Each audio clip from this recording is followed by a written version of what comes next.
Israel Hamas जंग खत्म होने के आसार नजर नहीं आ रहे हैं, जिसको लेकर हर तरफ मुजाहिरों का सिलसिला जारी है।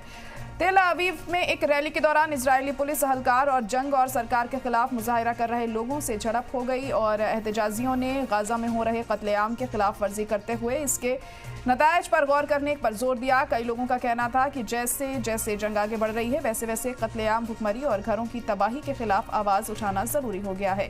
कई एहतजाजियों ने गाजा के शहरियों की हो रही हलाकतों पर दुख जाहिर किया है। उन्होंने कहा है कि सिर्फ एक सियासी हल ही इस इलाके में अमन, यकजहती और इंसाफ लाने में अहल हो सकता है। इससे पहले भी इजराइल में बड़े पैमाने पर एहतजाजी मुजाहिरे हुए हैं। एहतजाजियों ने जंगबंदी के साथ साथ इजराइल में कैद बंधकों की रिहाई की भी मांग की है। मुजाहिरीन ने साथ साथ इजरायली वजीर आजम नेतन्याहू की सरकार हटाने पर भी जोर दिया है। We come to protest against the massacre of children, women and men in Gaza, civilians who get killed by the Israeli bombings. It leads to nothing. Our hostages are still there. We're not going to release them by more military power. And we just want an end to the killing. This is just a vicious cycle of endless violence that leads to nothing.